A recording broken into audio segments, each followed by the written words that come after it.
प्रेमियों, हम संसार सफ़र में निकलते हैं तो हमें दिखाई देता है नहीं, हम सोए हुए होते हैं, हमें दिखाई नहीं देता है। रास्ता भी भटकी हुई होती है, परिचय नहीं होता है। इसलिए प्रेमियों, इस भटकन में गुरु की महती आवश्यकता होती है। गुरु पथ देता है, देता नहीं है, वो जना देता है और ऐसे जना देता है कि लोग समझें तो बड़े काम की चीज़ है।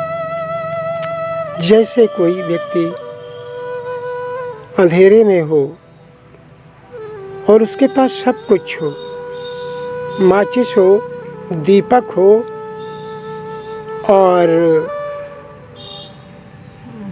दीपक में तेल भी हो, तो किसकी ज़रूरत है? कर्म की ज़रूरत है। उठाओ माचिस, खींचो बत्ती, लगाओ दीपक में, प्रकाश हो गया, उजाला हो गया। इसी प्रकार हमारे जीवन का हाल है। एक बात ध्यान देने योग्य है, जैसे हम संसार में जन्म लेते हैं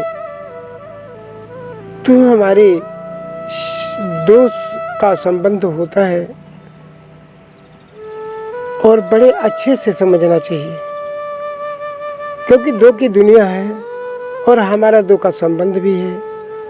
दो का संबंध ऐसा है, माताएं रुलाना शब्द पैदा करती हैं। बच्चे के अंदर शब्द पैदा हो, रोना पैदा हो या सोना पैदा हो, दो ही पैदा होते हैं। रोना भी पैदा होता है, सोना भी पैदा होता है। ऐसा नहीं कि पेट में सदा बच्चा सोता ही रहा है, सोता नहीं रहा है, जागता भी है, लेकिन वहाँ हाथ पैर कम चलते हैं, डुलता कम है। तो माताएं कहती हैं बच्चा हमारे पेट में चलता है, चलता कोई मंजिल नहीं चला रहा है, मंजिल के लिए नहीं चलता है, लेकिन उसके हाथ पैर, शरीर कुछ न कुछ इधर उधर हिलता डुलता है। ठीक जब पैदा होता है तो रोता है, शब्द पैदा होता है, और शब्द हमें सिखाया जाता है। तो शब्द किसके माध्यम से आया है? बुद्धि के माध्यम से। बुद्धि, हमारी बुद्धि जो है मस्तिष्क के माध्यम से बुद्धि है, बुद्धि के माध्यम से शब्द आता है। तो शब्द से कर्म जुड़ता है और कर्म और शब्द जुड़ करके संसार पैदा होता है। फिर एक भाग ये हो गया और एक भाग होता है, सांस पैदा होती है और शक्ति पैदा होती है। शक्ति और सांस दोनों भक्ति और गुरु में लीन होते हैं, गुरु में भक्ति और गुरु में चलते हैं। इसलिए गुरु की तरफ, भक्ति की तरफ चलता है जो, वो सांस के सहारे से चलता है। सांस का संबंध है और सांस के संबंध में से वह संन्यास में प्रवेश करता है और संन्यास में प्रवेश करके वो हर चीज़ को पार करते हुए चला जाता है। सारी वस्तुएं छूटती चली जाती हैं, अपने आप सब छूटता चला जा रहा है। वो छोड़ता नहीं है, केवल वो अपने पथ को प्रदर्शित करता रहता है, पकड़ता रहता है और बाकी सारी सब वस्तुएं छूट जाती हैं। प्रायः लोग संत कहते हैं कि त्याग करो, त्याग करो। त्याग करने के जो भाव है, ये अहंकार भरा है कि मैंने त्याग किया, मैंने इतना त्याग किया, मैंने उतना त्याग किया। ये झूठ, तुमने कुछ नहीं त्याग किया। जब पैदा हुए थे लाए थे कुछ, क्या था तुम्हारा? यहाँ झूठ पकड़े हो, झूठ छोड़ते हो। न कुछ लाए थे न ले जाओगे, न कुछ पकड़े हो न कुछ छोड़ते हो। सब झूठ, 100% झूठ। झूठ का मानने वाला संसारी।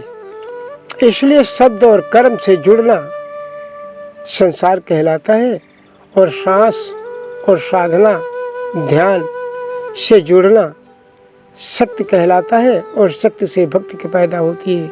इसलिए भक्ति की तरफ जाना है तो गुरु की शरण में जाना होगा, और भक्ति की तरफ साधना करना होता है, ध्यान करना होता है, और ध्यान करके हम उस अंतस चेतना पर अंतर की तरफ जाते हैं, अंदर की तरफ जाते हैं।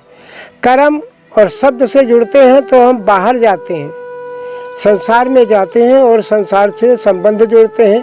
साली, ससुराल, साले, ससुर, सासू, सब संसार है, संसार हुआ।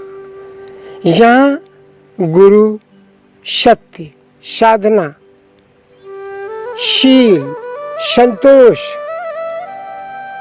साम्यक, सृजन, सब कुछ नव सृजन होता। इसलिए हमें कर्म और शब्द से वापस आना होगा अपने स्रोत पे, जहाँ से मैंने सीखा है इसीलिए कबीर साहब ने कहा, मूल गहे ते काम है तय मत भ्रम भुलाओ, मन सायर मनसाल हर बहाय कतहु मत जाओ।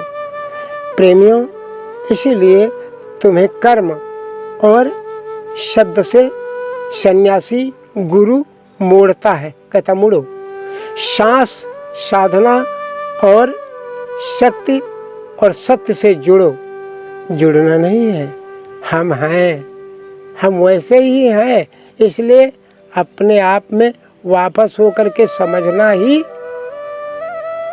जुड़ना है। तो प्रेमियों, शब्द और ध्यान की महती आवश्यकता है, और इस ढंग से यदि आप चले तो संसार से मुक्त होकर के कभी भी इस जीवन में नहीं, कोई जीवन नहीं तुमको मिलेगा जो आवागमन करा सके, और कोई ऐसा संसार नहीं मिलेगा, कोई ऐसा संत नहीं होगा जो तुमको ये करा सके। तुम इसके पार निकल जाओगे, जहाँ से कुछ न छोड़ना है न पकड़ना है। बस इन्हीं शब्दों के साथ बाड़ी देता हूँ।